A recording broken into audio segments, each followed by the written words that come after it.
तो hello friends, welcome back to my channel. और friend, आज के वीडियो सीरीज के अंदर हम डिस्कस करने वाले हैं basic electrical and electronics engineering के अंदर काफी इंपॉर्टेंट टॉपिक जिसका नाम है इंड्यूस्ड वोल्टेज, जिसे हम लोग इंड्यूस्ड ईएमएफ भी कहते हैं।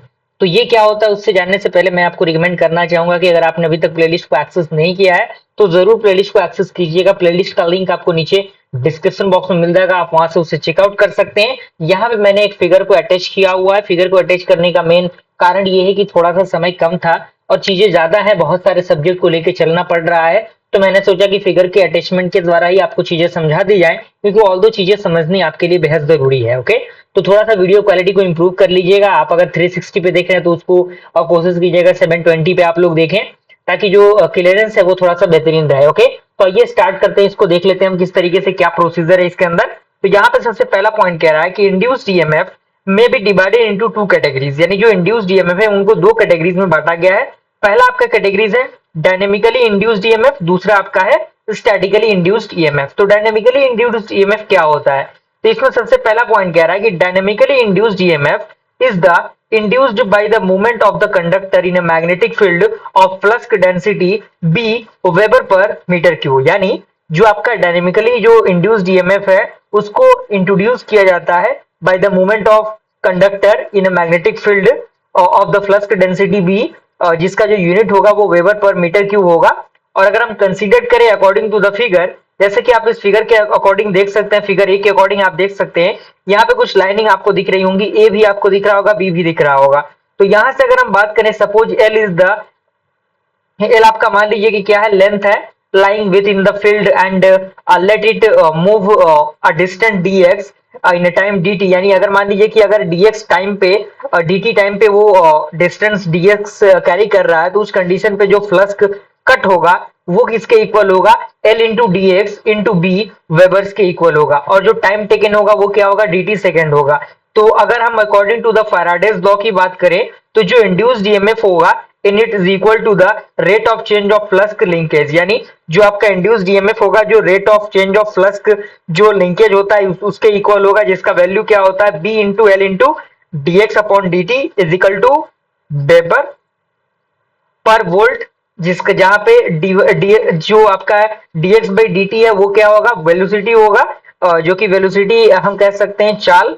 ओके, और यहां से अगर हम बात करें, if the figure conductor A moves at the angle theta, यानी अगर वो एंगल थीटा के अकॉर्डिंग मूव कर रहा है तो आप देख सकते हैं उस सबके अकॉर्डिंग जो आपका डायनेमिकली होगा वो क्या होगा, बी बाई भी into sine theta volt. Okay, जैसे कि आप देख सकते हैं यहाँ पे एंगल आपको दिख रहा होगा, सारी चीजें सिमिलर है। थोड़ा सा आप लोग क्वालिटी को इंप्रूव करके थोड़ा सा देख लीजिएगा, इसको अच्छी तरीके से कॉपरेट कीजिएगा थोड़ा सा। तो यहां से एक वैल्यू मिल गया क्या, बी बाई भी वोल्ट, दूसरा आपका क्या मिल गया, बी बाई भी into sine theta volt. Okay, अगला आपका है स्टैटिकली इंड्यूस्ड ईएमएफ। तो ये क्या होता है, तो इसमें कह रहा है कि व्हेन अ कंडक्टर और अ कॉइल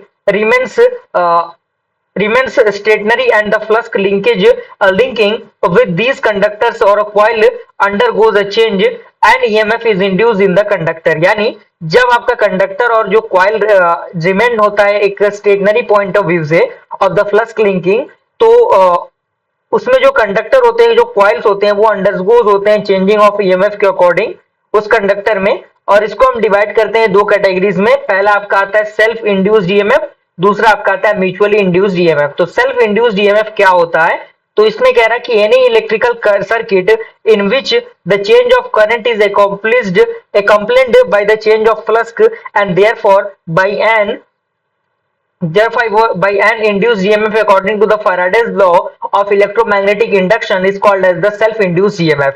यानी ये जो लॉ आपका जो कहलाएगा, जो कि फैराडेज लॉ के इक्वल जो कैरी करता है, वो आपका क्या कहलाएगा, सेल्फ इंड्यूस्ड ईएमएफ कहलाएगा। तो इसके लिए जो फॉर्मूला ड्राइव होगा वो क्या होगा, E is equal to minus of L D I by D T volt. Okay, जहां पे एल का वैल्यू क्या होगा, एन फाई अपॉन आई होगा, जिसका ये जो वैल्यू है एन फाई किसका है, फ्लक्स लिंकेज का है, और ये आई क्या है, करंट है, is called as the self induced of the coil and it's unit is henry. यानी ये ही आपका क्या है, सेल्फ इंड्यूस्ड है कॉइल का, और इसका जो यूनिट है वो क्या होता है, हेनरी होता है। ओके, जैसा कि आप इस फिगर के अंदर देख सकते हैं, ये सेल्फ इंड्यूस्ड ईएमएफ का एक फिगर दिया गया है। इस फिगर के अकॉर्डिंग आप चीजों को रिलेट कर सकते हैं।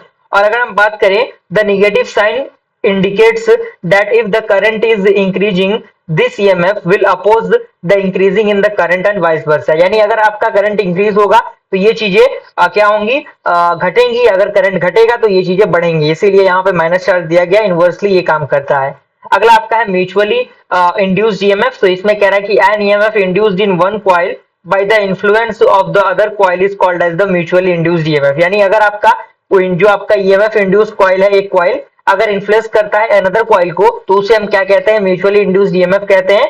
और इसका फॉर्मूला होगा E of M is equal to M into di/dt, जहां पे M क्या है, M आपका म्यूचुअल इंडक्टेंस है बिटवीन द टू कॉइल्स। और यहाँ पे आप देख सकते हैं ये इंड्यूस्ड जो म्यूचुअली इंड्यूस्ड ईएमएफ है उसका फिगर आपको यहाँ पे दिख रहा होगा। दो अलग अलग टाइप के फिगर यहाँ पे एक साथ अटैच किए गए हैं। तो इस तरीके से हमने क्या किया, इंड्यूस्ड वोल्टेज को अच्छी तरीके से डिस्कस कर लिया, इंड्यूस्ड ईएमएफ के पूरे कंडीशन को डिस्कस कर लिया। और मुझे पूरी उम्मीद है कि ये चीजें आपको अच्छी तरीके से समझ में आ गई होंगी। कोई दिक्कत परेशानी है कमेंट के जरिए जरूर बताइएगा। टेलीग्राम ग्रुप में भी आप जुड़ सकते हैं, वहां पर भी आपको हर एक प्रॉब्लम का सोल्यूशन आपका किया जाता है। तो मिलते हैं अगले वीडियो में, तब तक के लिए थैंक यू।